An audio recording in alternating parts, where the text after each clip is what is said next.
whatever. There's so many excuses.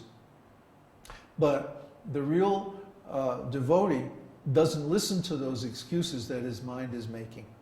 He says, oh, these thoughts are just coming from this material mind. This is just Maya. If I follow this, am I going to benefit? No. Because I'm going to stop my devotional service. And usually because of some misunderstanding. It almost always traces back to the person has a misunderstanding that they don't clear up.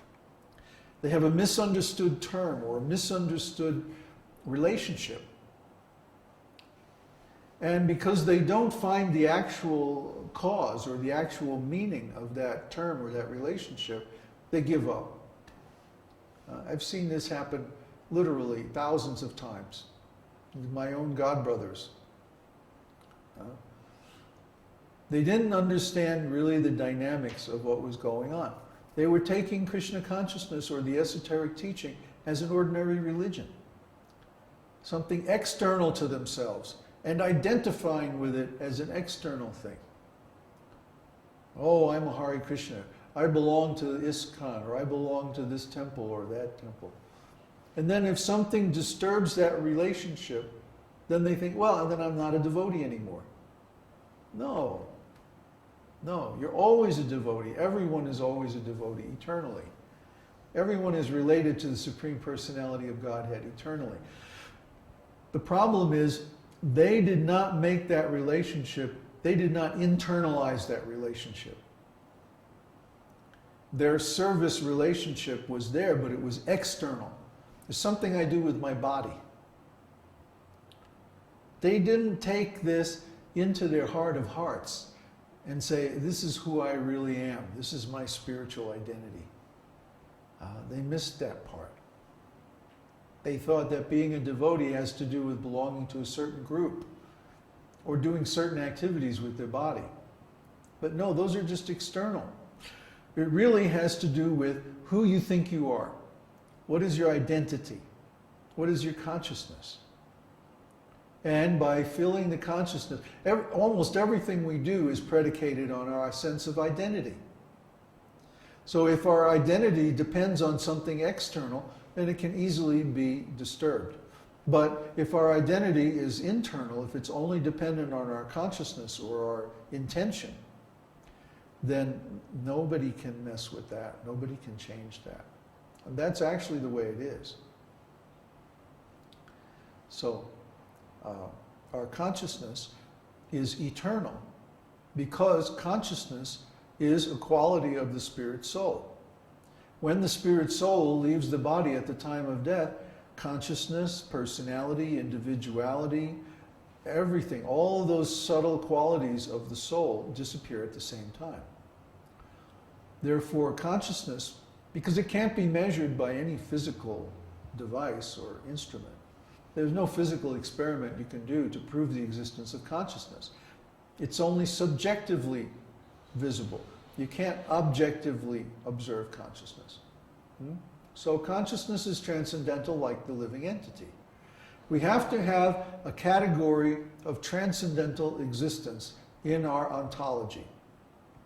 Because God is transcendental, the soul is transcendental, consciousness, personality, individuality, desire, so many things.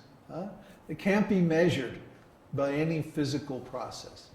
Only their indirect symptoms can be measured. If my body is still moving around and I'm still talking, then my living entity is still here. Very indirect. Very indirect. If you've ever seen anybody leave their body, the process is very subtle.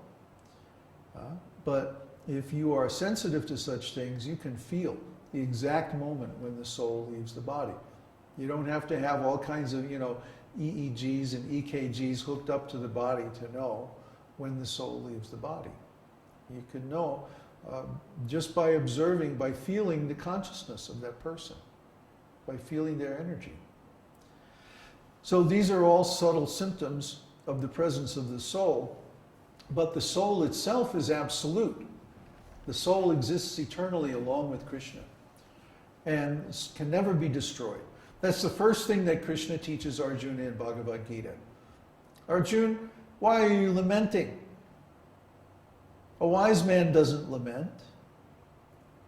Only an ignorant fool laments, because the ignorant fool doesn't know that he is eternal and indestructible. So even if you blow it in this lifetime, you get another chance. There's no reason to lament, Arjuna. That's the first thing. So when we realize that first thing, everything else depends on that realization. But that's the first. That's the beginning. And then from there we gradually realize our service relationship with the Lord. That's the progression of devotional service.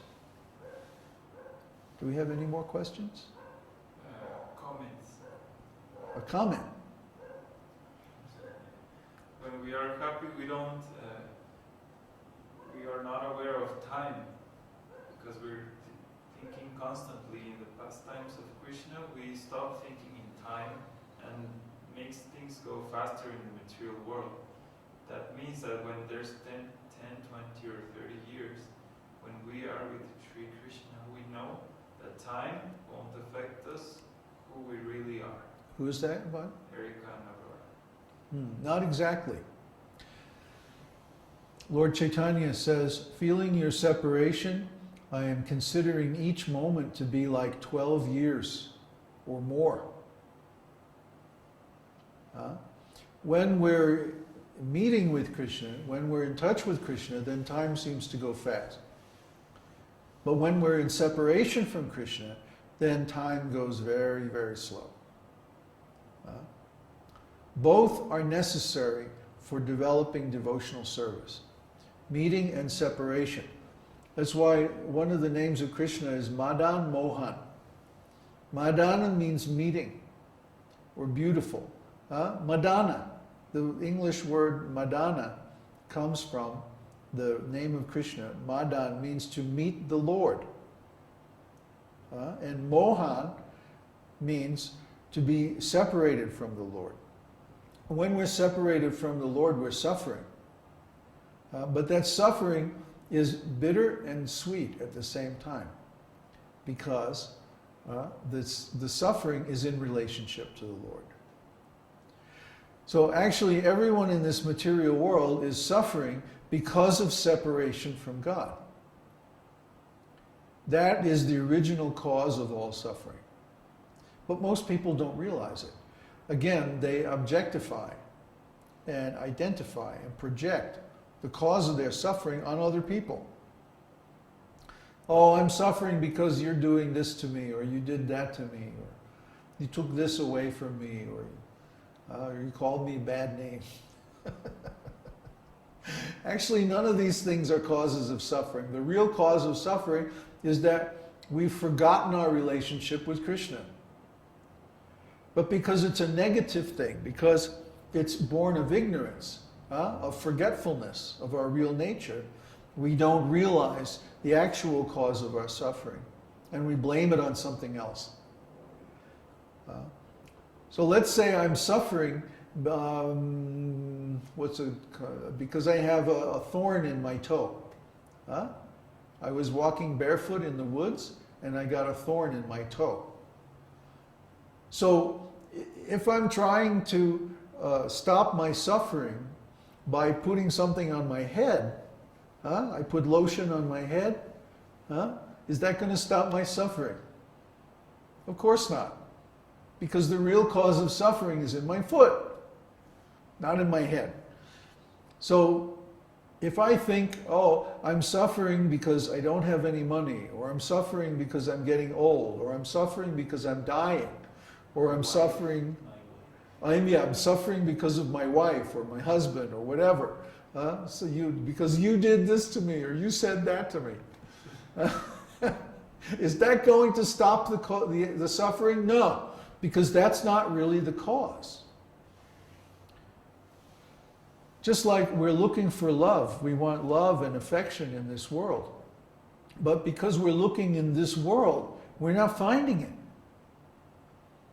Similarly, when we're suffering, If we're looking for the cause of the suffering in this world, we won't find it.